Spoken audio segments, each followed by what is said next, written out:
सभी को राम राम।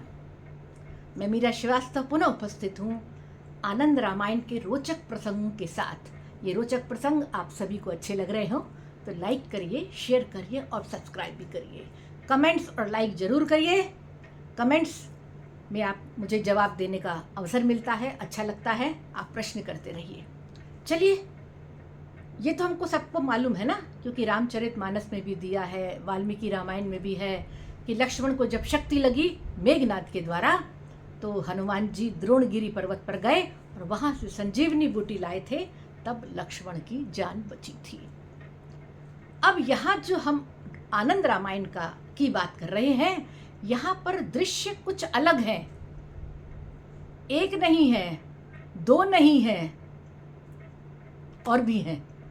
तो चलिए, दृश्य पहला है, दृश्य नंबर 1, जो कि आनंद रामायण के पहले ही कांड, सारकांड। इस सारकांड में पूरा ही जो हमने दूसरे रामायणों में, रामायण यानी वाल्मीकि रामायण और रामचरितमानस में जो भी चीज़ें देखी हैं, जानी हैं, वो सब एक ही कांड में ख़त्म हो जाती हैं। यानी एक कांड क्या मतलब है, चैप्टर से है, और उसमें सर्ग का मतलब पाठों से है। तो 9 कांड हैं, पर एक ही कांड में सारी चीज़ें पता चल गई। और बाकी 8 कांड में क्या है, ये तो और रोचक बातें हैं और जिज्ञासा की बात है। पर यहाँ जो पहले कांड की बात कर रही हूँ, जो सार कांड है, और सार कांड का चौथा सर्ग यानी पाठ है। इसमें वो स्थिति है जब चारों राजकुमारों का यानी राम, लक्ष्मण, भरत, शत्रुघ्न का विवाह हो चुका है। 1 महीने विवाह उत्सव चला। उसके बाद महाराजा दशरथ सबको अपने वापस अयोध्या ले गए और वहाँ सब सुख से रह रहे हैं।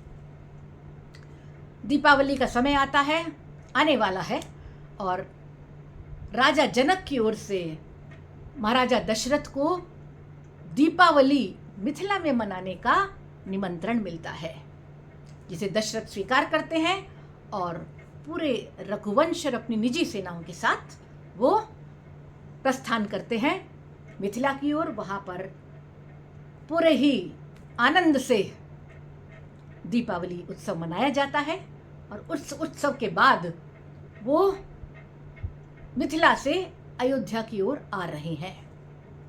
और इसी समय जो अयोध्या के दुश्मन राजा हैं, यानी अधिकतर जो थे वो स्वयंवर में नाराज हो गए थे, क्योंकि वो स्वयंवर जीत नहीं पाए, तो वो नाराज, और भी सारे उनके जो भी सहयोगी रहे होंगे, वो सब ने, उन सबको हमने बैरी राजा बोला है रामायण में। उन बैरी राजाओं ने आक्रमण कर दिया, और आक्रमण खूब जोरदार ढंग से चल रहा है, लगभग खत्म होने को है, क्योंकि राम, लक्ष्मण, भरत, शत्रुघ्न जब चारों हों और राजा दशरथ हों, तो ऐसे वीर सेनानियों और ऐसे दिव्य पुरुषों के जब युद्ध हो रहा हो तो कौन जीतेगा। लेकिन ऐसे में एक अमोघ शक्ति भरत को लग जाती है और भरत मूर्छित हैं। उनके जो साथ में लोग आए हैं, उसमें मृदल ऋषि भी हैं। मृदल ऋषि कहते हैं इनको संजीवनी बूटी की आवश्यकता है, जो उनके आश्रम में मिलेगी। तब राम तुरंत आदेश देते हैं लक्ष्मण को कि जाओ और मृदल ऋषि के आश्रम से उस संजीवनी बूटी को लेकर आओ। तब लक्ष्मण जाते हैं, पर वहाँ उनको विरोध का सामना करना पड़ता है, क्योंकि संजीवनी आसानी से नहीं दी जा सकती है।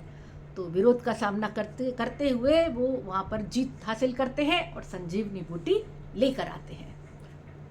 उसको देने के पश्चात भरत की मूर्छा खत्म होती है और सभी हंसी खुशी अयोध्या वापस चले जाते हैं। तो पहला दृश्य तो ये हुआ। दूसरा दृश्य सारकांड के में ही 11वें सर्ग में है। इस दृश्य में राम और रावण के युद्ध का समय है, और इस समय युद्ध के मैदान में मेघनाद है। और जब वो देखता है कि ये लोग आसानी से हार नहीं रहे, पराजय स्वीकार नहीं कर रहे, तो वो अपनी शक्ति का प्रयोग करता है, जिससे लक्ष्मण को नहीं लगी, पूरी वानर सेना मूर्छित हो जाती है। ये देख के राम बहुत उदास हो जाते हैं और घबराते हैं कि सारी वानर सेना इस प्रकार मूर्छित हो गई, तब वो हनुमान जी को भेजते हैं कि द्रोणगिरी से संजीवनी बूटी दिव्य औषधि लेकर आओ। और हनुमान जी जाते हैं और वो दिव्य औषधि लेकर आते हैं, और देने के बाद सारी सेना पुनः पूरे साहस के साथ जीवित हो जाती है। तीसरा दृश्य ये भी सारकांड के इसी 11वें सर्ग में है। यहां पर युद्ध में अब रावण आ गया है, और रावण युद्ध कर रहा है, और वो युद्ध करते करते फिर वो शक्ति का प्रयोग करता है।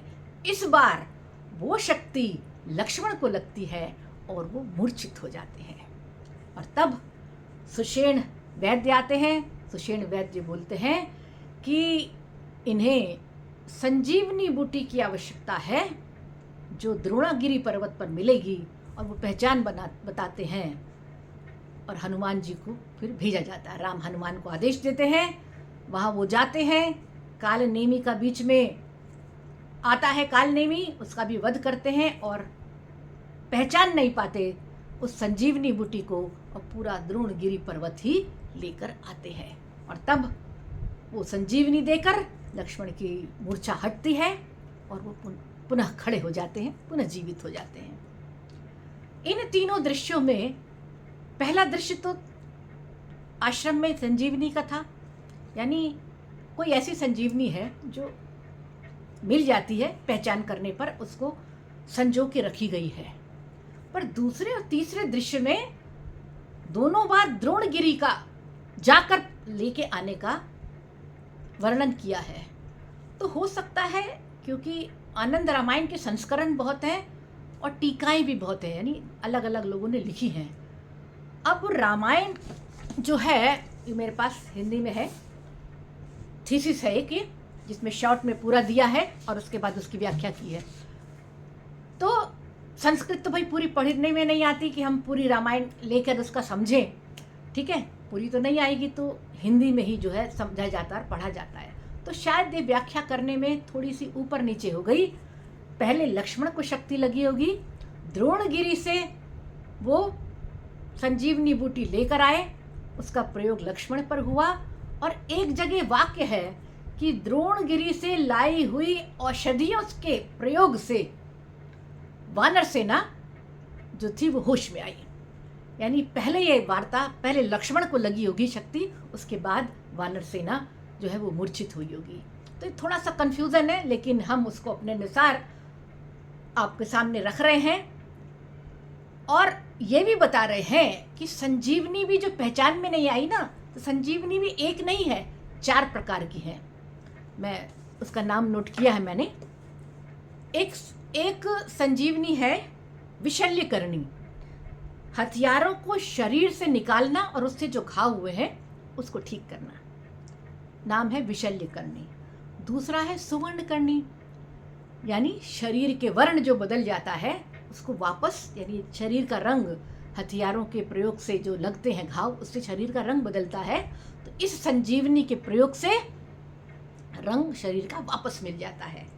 तीसरी है संधानी, यानी शरीर के जो अंग भंग हो जाता है, यानी शरीर के अंग कट जाते हैं, हड्डियां टूट जाती हैं, तो इस संजीवनी के प्रयोग से, संधावनी संजीवनी बूटी के प्रयोग से पुनः शरीर में अंग आ जाते हैं और हड्डियां जुड़ जाती हैं। और चौथी है मृत संजीवनी, यानी जो मृत को भी जीवित कर दे।